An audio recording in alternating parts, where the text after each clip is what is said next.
이 시간에는 광야의 시간이라는 제목으로 말씀을 나누겠습니다. 지난 시간에 출애굽기는 구원의 여정을 설명하는 상징성이 있다고 말씀드렸습니다. 우리가 구원을 받고 예수 그리스도 안에 사는 것을 출애굽과 광야 그리고 가나안 입성으로 보여주고 있습니다. 우리가 구원받았을 때 가나안을 약속받았지만 실상은 광야에 접어들게 됩니다. 우리는 자신의 신앙의 여정이 어디쯤인지 자신의 이치를 깨달아야 합니다. 자신의 이치를 깨닫고 어디로 가야 할지를 알아야 광야의 시간을 빨리 통과하게 됩니다. 이왕의 신앙의 여정을 시작했다면 가나안을 경험해야 합니다. 그럼 먼저 자신이 홍해를 건너는 경험을 했는지부터 알아보도록 하겠습니다. 성경은 홍해를 건너는 사건을 세례라고 했습니다. 고린도전서 10장에서 홍해를 건너는 사건을 모세에게 속하여 다 구름과 바다에서 세례를 받고라고 말씀합니다. 우리가 세례를 받으면 성령을 받게 됩니다. 성령을 받는다는 것은 하나님의 자녀로 인치심을 것입니다. 에베소서 1장 13절에 그 안에서 너희도 진리의 말씀 곧 너희의 구원의 복음을 듣고 그 안에서 또한 믿어 약속의 성령으로 인치심을 받았으니 말씀하고 있습니다. 여기 인친다는 것은 자기 목장의 소도를 확인하기 위해서 자기 소에 자기 목장에 마크를 붙이는 불로 낙인한 겁니다. 이것이 인치는 것입니다. 그러니까 불로 낙인했다는 것은 영원히 변경되거나 지울 수 없다는 의미입니다. 예수님도 세례를 받고 성령을 임하게 됩니다. 마태복음 3장 16절에 예수께서 세례를 받으시고 곧 물에서 올라오실새 하늘이 열리고 하나님의 성령이 비둘기같이 내려 자기에게 임하심을 보시더니 말씀합니다. 이것을 다시 정리하면 홍해는 바로 세례를 받는 것이고 그 세례와 동시에 우리는 하나님의 자녀로 인쳐진 것입니다. 우리가 광야에서 죽을지언정 애굽으로 돌아가지 않는 운명이 된 것입니다. 세례를 받음으로써 우리는 그렇게 된 것입니다. 애굽에서 이스라엘 백성들이 구원받을 때 10가지 재앙을 경험했습니다. 그렇게 하나님을 경험하고도 애굽의 군대가 쫓아오자 다시금 막 신앙이 흔들립니다.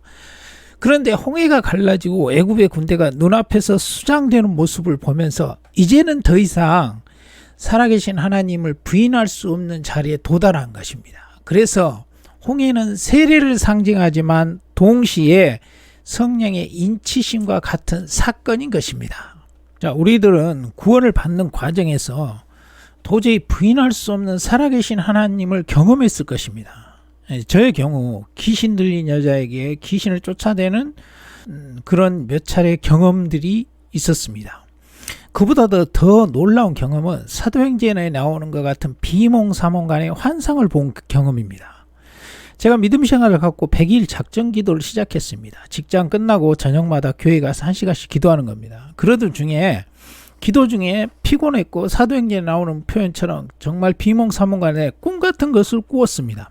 그 꿈에서 교회 강대상을 치웠더니 화투가 깔려 있었습니다. 그리고 그 옆에는 공동묘지의 무덤처럼 생긴 무덤들이 있었는데 그곳을 삽으로 파게 됩니다. 그랬더니 놀랍게도 그 교회 집사님 4분이 무덤에서 나오는 것입니다. 그 꿈을 꾸고 나중에 그 중에 한 분에게 말씀을 드렸습니다. 그랬더니 깜짝 놀라는 겁니다. 그 무덤에서 나오신 분들은 바로 교회의 재정을 담당하던 분들이었고 이분들이 주일에 재정 정리를 하고 처음에는 장난삼아 하투를 하게 되었다는 겁니다. 그러다가 점차 내기 하투가 되어가고 있었던 그런 상황이었습니다. 근데 제가 100일 작정 기도 중에 꿈 얘기를 듣고 4분이 즉시로 회개하고 돌이킨 사건은 저에게서는 홍해를 건너는 사건처럼 하나님을 명확하게 경험한 그런 사건이었습니다. 그 당시 저는 그 교회에 나간 지 얼마 되지 않았고 심지어 어떤 분이 재정을 담당하는지 전혀 모르고 있었기에 저 자신조차도 놀랍게 되는 그런 사건이었습니다. 홍해는 살아계신 하나님을 부인할 수 없게 만드는 경험입니다. 여러분 그것을 선명하게 기억하든 기억하지 못하든 지금 내가 살아계신 하나님을 인정하고 있다면 나는 홍해를 건넌 상태인 것입니다. 여전히 죄를 짓고 교회에 잘 나가지 않고 있는다고 할지라도 살아계신 하나님만은 내가 확실히 신하고 믿고 산다면 이 사람은 홍해를 건넌 것입니다. 홍해를 건넌 이스라엘 백성을 보십시오. 광야에서 하나님의 형상을 만든답시고 금심상을 만들기도 하고 모세를 원망하기도 하고 말씀대로 살지 못했습니다. 그럼에도 살아계신 하나님의 존재만은 부인하지 못했습니다. 왜냐하면 직접 홍해를 통해서 살아계신 하나님을 경험했기 때문에 홍해를 건넌 사람은 죽을 때까지 살아계신 하나님의 존재는 늘 시인하고 살 수밖에 없습니다. 그렇게 홍해를 건넌 다음에 우리 모두 믿는 사람들의 신앙의 여정에는 바로 광야의 시간이 있습니다. 예수님도 인간의 몸으로 이 세상에 오셨기 때문에 우리와 같이 광야의 시간을 거쳤습니다. 자, 예수님은 세례를 받고 성령이 비둘기같이 임하게 됩니다. 마태복음 3장 16절에 예수께서 세례를 받으시고 곧 물에서 올라오실새 하늘이 열리고 하나님의 성령이 비둘기같이 내려 자기 이에 임하심을 보시더니 말씀합니다. 그리고 곧바로 사역을 시작한 것이 아닙니다. 세례 받고 동시에 성령을 받고 그리고 성령에 이끌려 광야로 갑니다. 그곳에서 40일 밤낮을 줄이시며 마지막 시험을 통과하게 됩니다. 마태복음 4장 1절 2절 보시면 그때 예수께서 성령에 이끌려 마귀에게 시험을 받으려 광야로 가사 40일을 밤낮으로 금식한 후에 줄이신지라 말씀합니다. 세례와 동시에 성령을 받게 되고 성령에 이끌려 광야를 가게 되는 이 여정이 우리하고 동일한 겁니다. 그리고 40일을 광야의 시간을 보내고 나서 하나님의 사역을 시작했습니다. 자, 그러면 모세는 어떻습니까? 모세는 40년간 애굽의 왕자로 삶을 살았습니다. 그러다가 자신이 히브리 사람임을 알게 되고 하나님의 부르심을 받습니다. 그런데 그런 모세를 하나님은 미디안 광야에서 40년 동안 목동으로 두시면서 영적 성장의 시간을 갖게 하십니다. 모세가 80세가 되어서야 하나님의 부르심을 받고 하나님의 영광에 참여하게 하셨습니다. 그럼 다윗은 어떻습니까? 선지자 사무엘로부터 이스라엘 왕으로 기름 부음을 받습니다. 그렇다고 곧바로 왕이 되지 않습니다. 20년 동안을 사울에게 쫓겨다니며 광야의 시간을 보냈습니다. 모든 믿는 사람들은 자신들이 믿음의 분량에 따라서 각기 다른 광야의 시간을 보냈음을 알 수가 있습니다. 믿는 사람들의 신앙의 간증을 들어보면 모두가 광야의 시간을 보냈음을 알 수 있습니다. 광야의 시간에 영적으로 자신의 믿음이 성장했음을 고백하고 있습니다. 이처럼 모든 부르심을 받는 사람들은 하나님의 영광에 참여하기 위한 성장의 시간이 기다리고 있습니다. 그것이 광야의 시간입니다. 다만 광야의 시간은 자신의 그릇에 맞게 다르게 주어지는 것입니다. 왜 우리 구원의 여정에 이 광야가 있어야 합니까? 그 이유는 우리를 구원하신 목적이 아들의 형상을 본받게 하기 위해서라고 말씀합니다.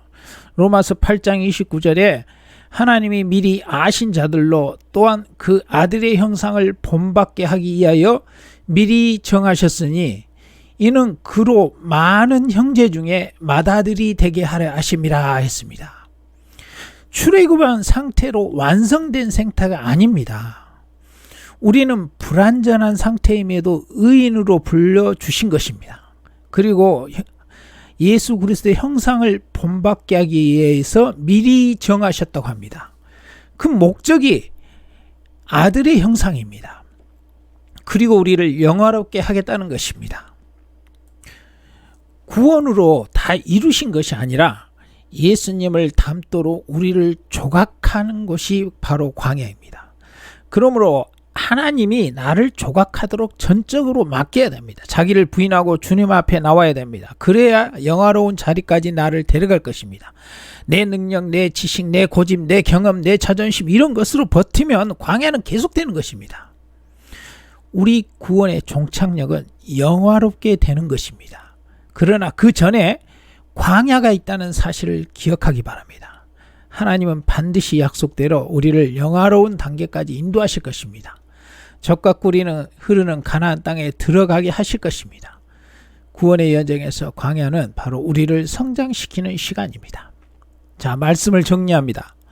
홍해는 신약에서 세례이고 세례와 동시에 성령을 받습니다. 성령의 인치심을 받는 것입니다. 그래서 홍해를 건너면 살아계신 하나님을 절대 부인하지 못합니다. 그 다음에 광야의 시간은 모두에게 있습니다. 다만 사람마다 다르게 주어질 뿐입니다. 광야는 하나님의 영광에 참여시키기 위해서 바로 우리를 성장시키는 시간입니다.